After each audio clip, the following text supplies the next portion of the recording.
পৃথিবীতে একজন মানুষই শুধু জানতেন যে তিনি পৃথিবীতে কতদিন বাঁচবেন, সেটা হচ্ছে সাইয়েদনা আদম আলাইহিস সালাম। ওনাকে বলে দেওয়া হয়েছিল উমরুকা আলফু সানা, তুমি পৃথিবীতে বাঁচবে 1000 বছর। কয় বছর?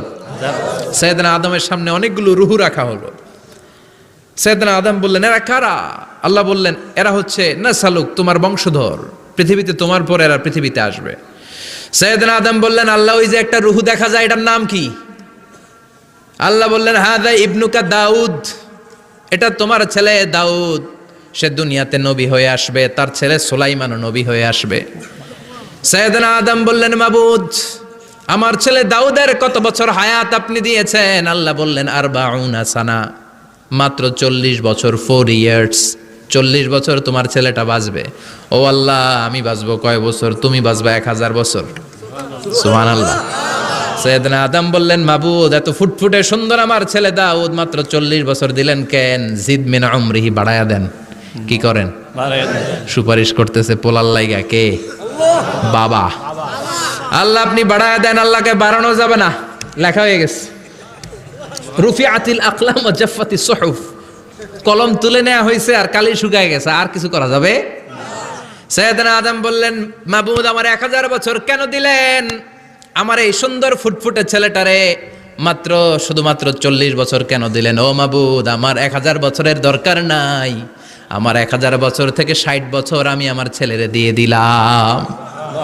দাউদ আলাইহিস সালাম বাঁচবে 40 বছর, তো বাপ আদম যদি আরো 60 দেয়, 40 আর 60 মিলে কত হয়? 100। ভালো হিসাব বোঝে, 100।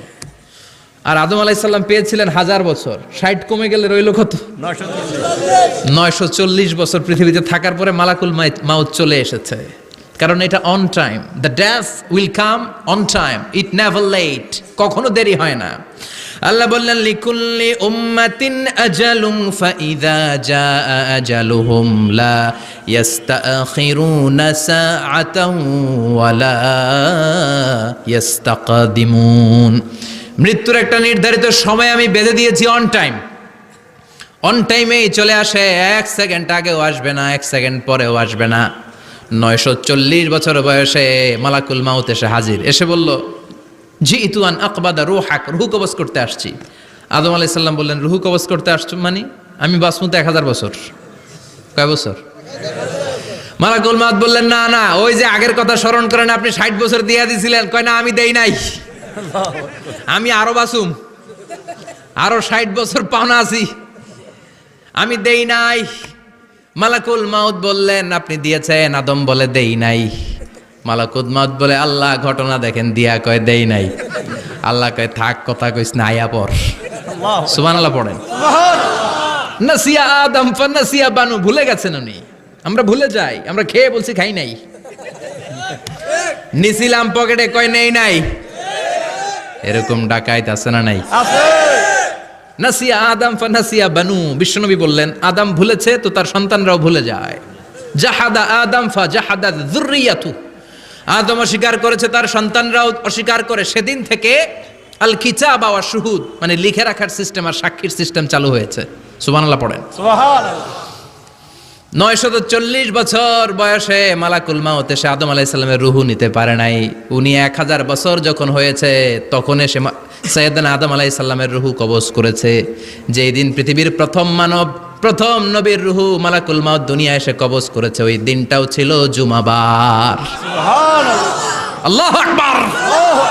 আবার বিশ্বনবী বললেন, লা তাকুমুস সাআহ ইল্লা ফি ইয়াউমিল জুমআহ ইযা যুলজিলাতিল আরদু জিলজালাহা ওয়া আখরাজাতিল আরদু আসকালাহা ইযা রুজ্জাতিল আরদু রাজ্জাও ওয়া বুসাতিল জিবালু বাসসা। কিয়ামতের দিন পৃথিবীটাকে একটা প্রকম্পন দিয়ে কাঁপিয়ে দিবে কে? আল্লাহ। মারাত্মক একটা ঝাঁকুনি দিবে আল্লাহ, পুরো পৃথিবীটা কেঁপে ভেঙে চুরে খান খান হয়ে যাবে। এই ঝাঁকুনি আর আর্থকোয়েক, ভূমিকম্প এর ঘটনাটা যেদিন ঘটবে ওই দিনটাও হচ্ছে জুমার দিন। চিৎকার করে পড়েন সুবহানাল্লাহ। একজন সাহাবার জীবনী শোনাবো আপনাদেরকে। আব্দুর রহমান ইবনে আউফ রাদিয়াল্লাহু তাআলা আনহু, 10 জন জান্নাতের, দুনিয়াতে বসে যে 10 জন সাহাবা জান্নাতের সুসংবাদ পেয়েছেন তাদের মধ্যে একজন, আলহামদুলিল্লাহ বলেন। আব্দুর রহমান ইবনে আউফ রাদিয়াল্লাহু তাআলা আনহু প্রথম 8 জন মক্কায় যারা কালিমা পড়ে মুসলমান হয়েছে তাদের একজন। সুখ এটা দুঃখের পরেই থাকে। আল্লাহ সেটআপটা এভাবেই করেছেন। দুঃখ, কষ্ট, বিপদ আর পরীক্ষায় মুমিন ভয় পায় না, কারণ মুমিনের হারাবার কিছু নাই, ঠিক কিনা? আমাদের জীবনে যদি বিপদ নেমে আসে আমরা কি চিন্তিত হই? কথা বলেন। আমরা তখন সবর করি, কি করি? আর সবরের সওয়াব আছে না নাই?